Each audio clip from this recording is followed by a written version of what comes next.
KBR news కి స్వాగతం.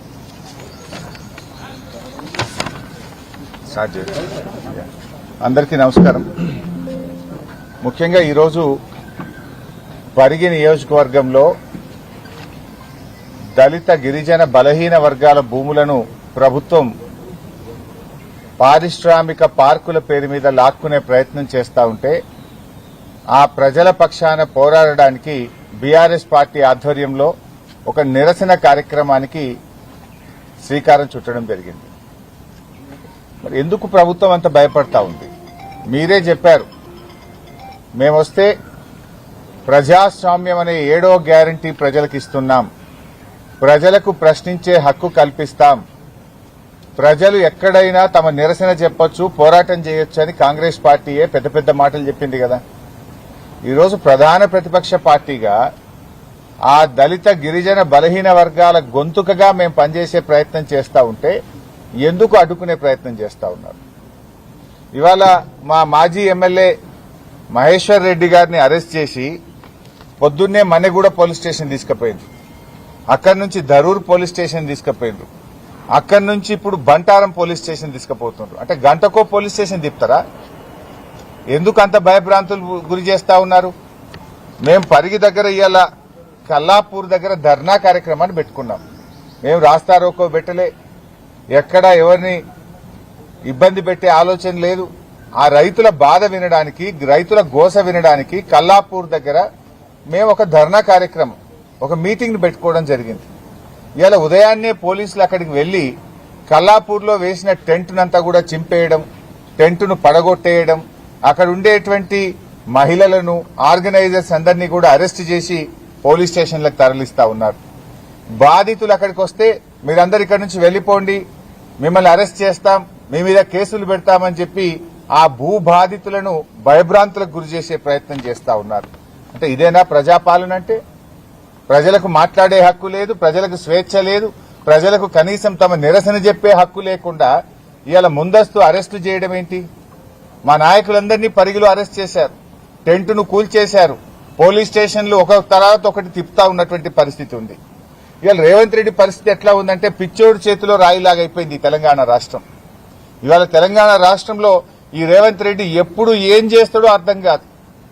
పొద్దున నిద్రలో కలలో ఏదొస్తే ఉదయాన్నే అది చేసే కార్యక్రమం కనబడతా ఉంది. హైడ్రా పేరిట పేదల గుడిసెలు కూల్చే ప్రయత్నం చేసినాడు. ఒకసారి ఇప్పుడు మూసీ పేరిట అపార్ట్మెంట్లు కూల్చే ప్రయత్నం చేస్తా ఉన్నాడు. యూనివర్సిటీ భూములు లాక్కుంటా అని చెప్పి అటు ఉర్దూ యూనివర్సిటీ మీద, ఇటు సెంట్రల్ యూనివర్సిటీ మీద, అటు అగ్రికల్చర్ యూనివర్సిటీ మీద పడి యూనివర్సిటీ భూములు లాక్కునే ప్రయత్నం చేస్తుంటాడు. నిన్న చూశాం వ్యవసాయ market committee, fruit market land కూడా ఇలా దాన్ని కూడా తన అనుయాయులకు, పారిశ్రామికవేత్తల పేరిట కట్టబెట్టే ప్రయత్నం చేస్తా ఉన్నాడు. ఇవాళ లగచర్ల చూశాం, లగచర్ల లాంటిదే మరొక భూసేకరణ ఇలా పరిగిలో చేస్తా ఉన్నారు. ఏంది మీరు ఆ పచ్చటి భూముల మీద ఎందుకు పడ్డారు? దళిత గిరిజన బలహీన వర్గాల భూములు ఎందుకు లాక్కుంటున్నారు? ఇవాళ ఇది భూసేకరణ కాదు, ఇది దళిత బలహీన వర్గాల ప్రజల మీద దండయాత్ర చేస్తున్నది రేవంత్ రెడ్డి ప్రభుత్వం. మీరేం చెప్పారు ఆ రోజు? కాంగ్రెస్ అధికారంలోకి వస్తే ఎస్సీ ఎస్టీలకు అసైన్డ్ భూములకు పట్టాలు ఇస్తాము అని చెప్పారు. పట్టాలు ఇవ్వడం మాట దేవుడెరుగు గాని ఉన్న భూములు లాక్కుంటున్నారు.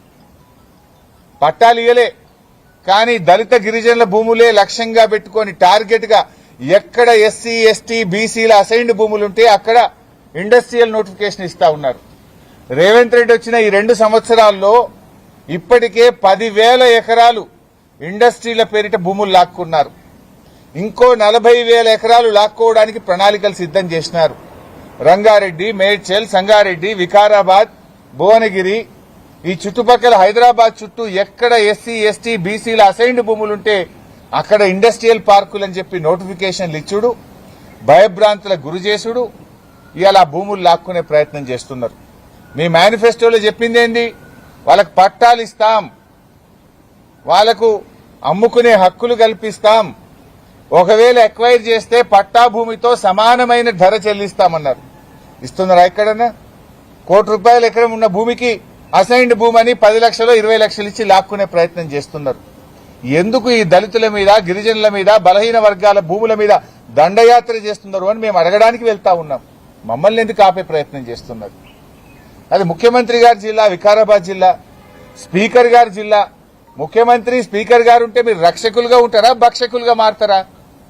అన్నీ ఉన్న అల్లు నోట్లో శని అన్నట్టు ముఖ్యమంత్రి గారున్నా, స్పీకర్ ఉన్నా అక్కడే దళితుల భూములు, బీసీల భూములు, గిరిజనుల భూములు లాక్కునే ప్రయత్నం చేస్తున్నారు. అక్కడే లగచర్ల ఇన్సిడెంట్ చూశాం. ఇప్పుడు మళ్లీ పరిగిలో మరొక దమనకాండ ఇవాళ జరుగుతా ఉంది. పాపం మహిళలు, రైతులు గత నెల రోజుల నుంచి పోరాటం చేస్తున్నారు. మా భూములు ఇవ్వము అంటున్నారు.